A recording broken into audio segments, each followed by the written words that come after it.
Yes, everybody, welcome back to the channel. Stephen Howson. 5 things that we learned last night watching United take all the gold against Bournemouth. In at number 1, CASEMIRO charges on.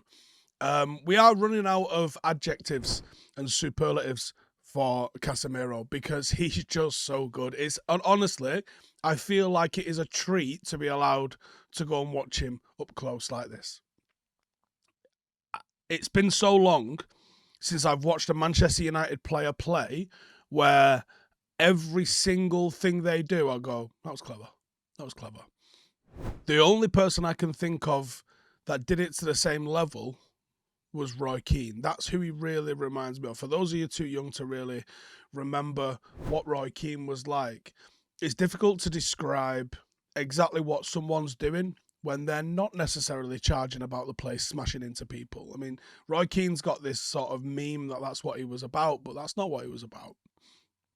He was just good decisions, moving the ball forward if he could, keeping hold of it, stopping attacks, and a lot of it was just being in the right place at the right time. And then the extra factor that you got with Roy Keane was the absolute sheer leadership in a very shouty sense.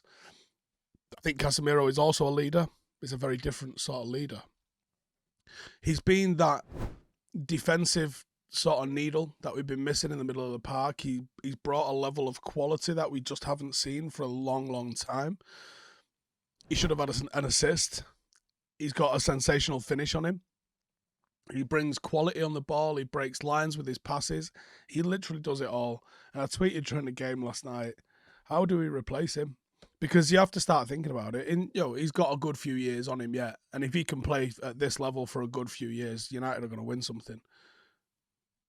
But it's a very real case of how the fuck do you replace this? Because he's so good. Number 2, Donny's injury. It looked bad to the naked eye, and then I've seen the screenshots and the replays since, and it looks worse, arguably. It looks like it's a bad one. A rare start for him ends in tears. Have to wonder what it means, not just for the rest of this season, but for his United career. There was opportunities to start getting some minutes, I thought, for him. I don't know where they're going to come now. I don't know how long he's going to be out. I don't think he's going to be back this weekend. He showed decent endeavour and decent movement, and you can see that he's trying, but it wasn't quite there for him. The impact wasn't there from him. We shifted Bruno to the right wing, and Bruno had a bit of a stinker, in all honesty. Much better when we moved him back into the 10. Donny's been given an opportunity, and the timing of this injury couldn't be worse for him. Hopefully he gets it sorted and it isn't as bad as it could genuinely be, because that could have been a career ender. It was an awful tackle. Number 3, Martial's missing.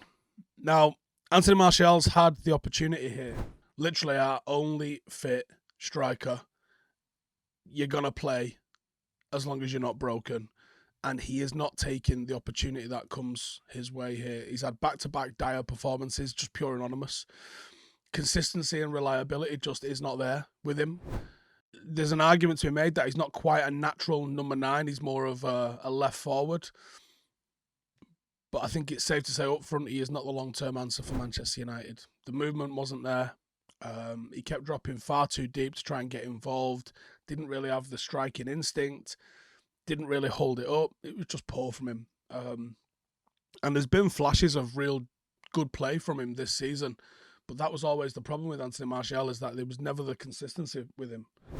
And if you want to lead the line and be the nine for Manchester United, we're going to need a bit more consistency from you. Simple as that. Whether or not United will dip into the market, it's anybody's guess, I think, at the moment. But we need to. Because this team could be very dangerous if it had a number 9. Just look at what Mitrovic is doing at the moment at Fulham. You transplant that into United, United are going to be an absolute handful. Number 4, Dave saves.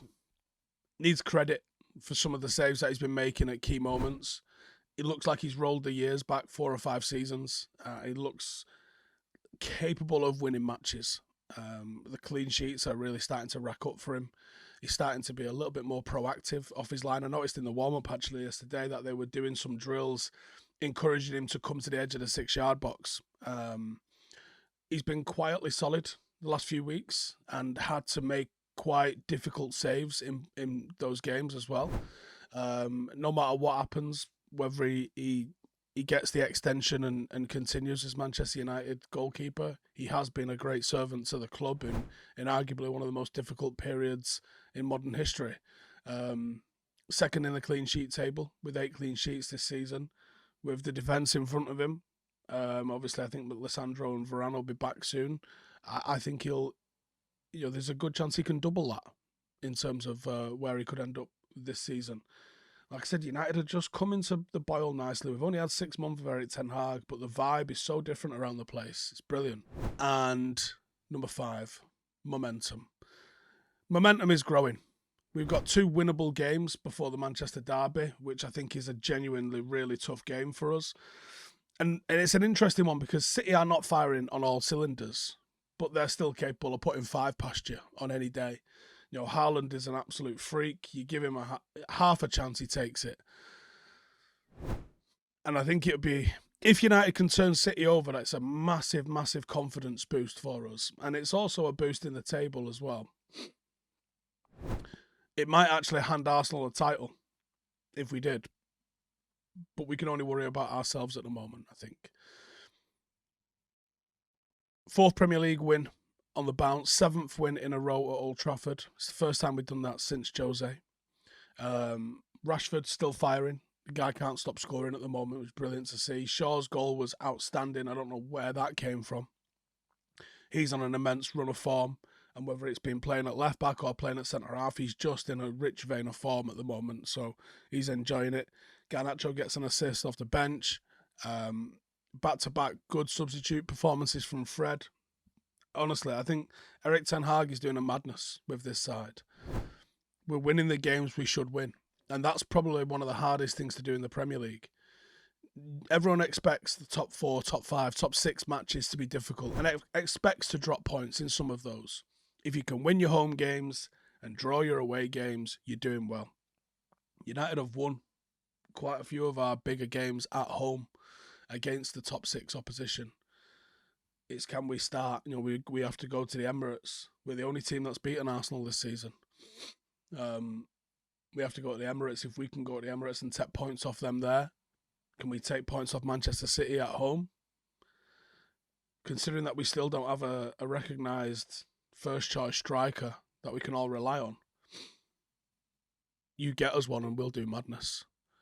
I think top 4 hopes are becoming increasingly likely by the day.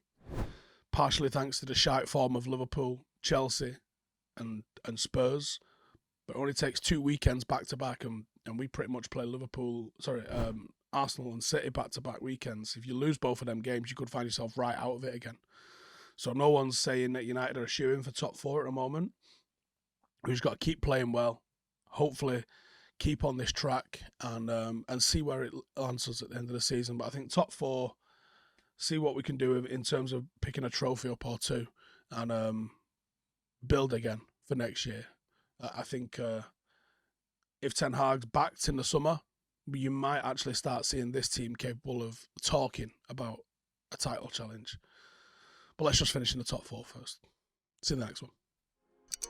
Hey, thank you for watching the video. If you are new around these parts, then don't forget to subscribe. My channel is proudly supported by my community on Patreon. If you'd like to get a little bit of extra content, a Discord group, meetups, 5-a-side games, weekly podcasts, behind the scenes, and even an occasional bit of transfer news as and when I get it, then for the price of a pint, you can show your appreciation for the content that we make and get some goodies for doing so as well. Check the link in the description or click the button right here. You'll also find all of my socials here too if you want to follow me on any of those platforms. Nice one.